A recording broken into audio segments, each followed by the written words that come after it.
अगर मैं आपसे कहूं, सबसे डरावना राक्षस हिंदू धर्म में कोई 3 सिरों वाला दानव नहीं है, ना ही कोई आग उगलता हुआ अंडरवर्ल्ड का बीस्ट, बल्कि एक प्राचीन ब्राह्मण विद्वान है जिसके पास संस्कृत में पीएचडी थी, जिसने अपने ज्ञान का गलत इस्तेमाल किया और अब वो एक ऐसा भूत बन गया है जो पूजा के बीच में आपकी उच्चारण गलतियां सुधारता है।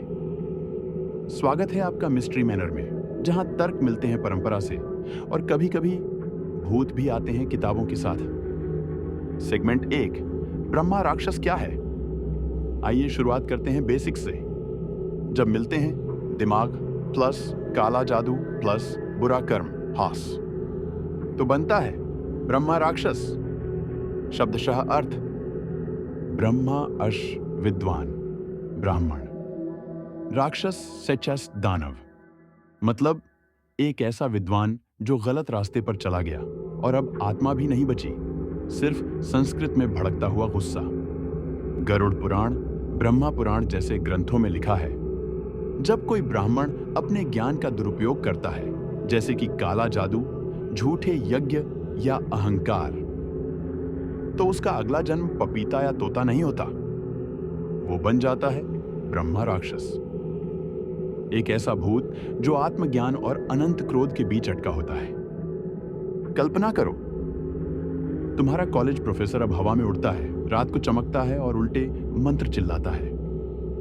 सेगमेंट 2, मिथक या सच्चाई, शास्त्रों की गवाही। ये सिर्फ डरावनी कहानियां नहीं है। मनुस्मृति साफ कहती है, जो ब्राह्मण धर्म के बिना जीवन जीता है वह ब्रह्मा राक्षस बनता है। स्कंद पुराण और नारद पुराण में डिटेल्स मिलती हैं। पेड़ों से उल्टा लटकते हैं, कच्चा मांस खाते हैं, उन्हें वेद याद रहते हैं, लेकिन आत्मा खाली होती है। सोचो, तुम्हारा ट्यूशन टीचर अगर मरने के बाद भी सब याद रखे, डर नहीं लगेगा? सेगमेंट 3, प्रसिद्ध कथाएं जो संस्कृत में बोलते थे भूत। कहानी 1, नकलची भूत। कवि मयूर भट्ट सूर्यदेव के लिए श्लोक लिख रहे थे। ब्रह्मा राक्षस हर पंक्ति को दोहराता, तंग करता। समाधान, मयूर भट्ट ने श्लोक नाक से पढ़े। भूत के पास नाक नहीं थी, हार गया। सीख, नासिक उच्चारण, संस्कृत नाजियों के भूत। कहानी 2, सच्चा भक्त।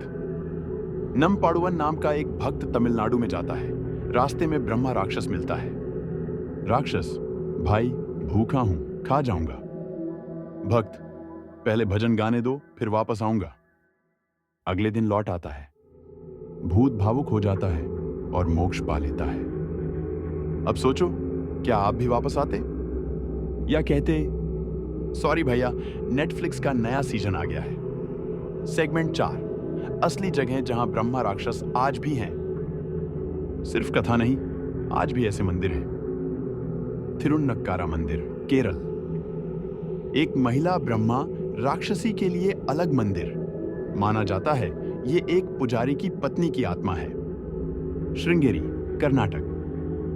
मलयाल ब्रह्मा, एक ब्रह्मा राक्षस जो अब मंदिर का रक्षक है।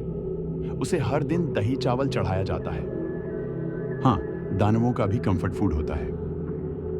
ओमकारेश्वर मंदिर, कूर्ग। एक राजा को ब्रह्मा राक्षस परेशान करता था। शिव मंदिर बनवाया, भूत शांति से चला गया। तो अगली बार घर में कुछ अजीब हो, वाईफाई राउटर के पास एक छोटा मंदिर रख दो। सेगमेंट 5, आज भी डरते हैं लोग। आज भी कुछ लोग ब्रह्मा राक्षस को लेकर गंभीर हैं। रात में पेड़ों से दूर रहते हैं, खासकर वट वृक्ष। घर के बाहर दीपक जलाते हैं। कुछ तांत्रिक आज भी इन्हें भगाने के लिए विशेष मंत्र पढ़ते हैं। इंटरनेट पर भी लोग पूछते हैं, मेरे अटारी में ब्रह्मा राक्षस है, क्या करूं? भाई, उसे संस्कृत की किताब दे दो और विष्णु भजनों की प्लेलिस्ट चला दो। सेगमेंट 6, प्रतीकात्मक अर्थ, असली संदेश क्या है? अब आता है गूढ़ हिस्सा। ब्रह्मा राक्षस सिर्फ डरावना भूत नहीं है, वो चेतावनी है। जब ज्ञान में नम्रता ना हो, जब शक्ति में करुणा ना हो, तो सबसे ज्ञानी भी सबसे शापित बन सकता है। आज के जमाने में इन्फ्लुएंसर्स और एक्सपर्ट्स की भीड़ में जरा सोचिए, कौन सच में ज्ञानी है और कौन है माइक पकड़े ब्रह्मा राक्षस?